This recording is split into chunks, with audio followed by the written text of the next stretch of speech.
Bulldozer চালাচ্ছে, এই বুলডোজারটা প্রথম উত্তরপ্রদেশে শুরু করেছিল। এটা যে বিজেপির কালচার, বিজেপি এটা দিয়ে করে, এটাকে বলে বুলডোজার জাস্টিস, একে বলে বুলডোজার জাস্টিস। সেই বুলডোজার জাস্টিসে একটা লোক ডিসিশন নিয়ে নেয়, আর একটা যে ক্ষতিগ্রস্ত হচ্ছে তাকে জানায় না।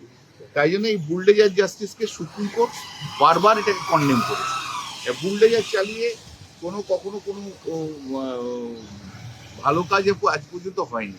কোনো নোটিশ পাওয়া দরকার। যদি ধরুন আমি কারোর যদি কোনো রকম থাকে যে অবৈধ থাকে, মানে ইলিগাল কনস্ট্রাকশন থাকে, বা কেউ ইলিগালি বসে আছে, সেটা হচ্ছে বুলডোজার চালালে অন্যায়।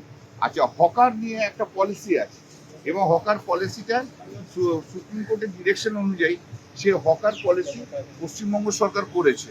সেই পশ্চিমবঙ্গ সরকারের হকার পলিসিতে সেখানে হকার তুলে দেওয়াটা কমপ্লিটলি বেআইনি। এভাবে বুলডোজার জাস্টিস হয় না, এবং হকারদের যেভাবে সরাচ্ছে, এই সরানোটাতে খুবই অবৈধ। বলছি যে অন্য প্রশ্ন আসছে, সেটা যে এই সরে গাড়িটা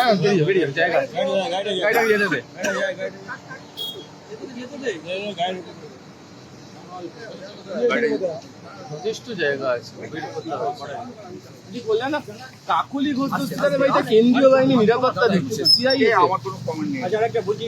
প্রধান বিরোধী কাকলি ঘোষ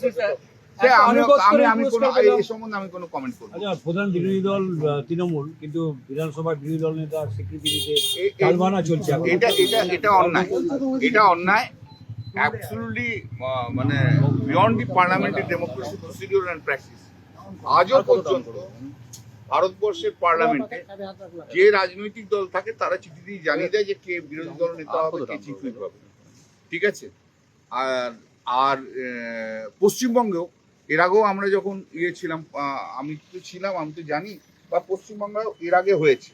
আমি তো কারোর বিরুদ্ধে সমালোচনা করতে পারি না, স্পিকারের বিরুদ্ধে সমালোচনা করতে পারি না, কিন্তু মানে এই যে সচিবালয় যে কাজটা করেছে, এটা হচ্ছে অনৈতিক,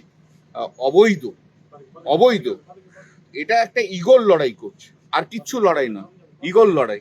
তো সব এমএলএরাই তো চিঠি দিয়ে জানাচ্ছে শোভনদেব চট্টোপাধ্যায় বিরোধী দল নেতা, এবং শোভনদেব চট্টোপাধ্যায় হবে শ্রেষ্ঠ বিরোধী দল নেতা গত কয়েকটা টার্মের, এটুকুও বলে দিলাম। ওইরকম একজন ভদ্র মানুষকে যারা অপমানিত করছে তারা ঠিক করছে না। শোভনদার মতো মানুষ হয় না।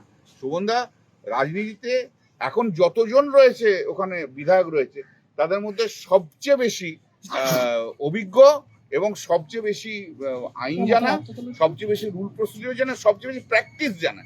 প্র্যাকটিসটা তো আর সবসময় কোডিফাইড হয় না।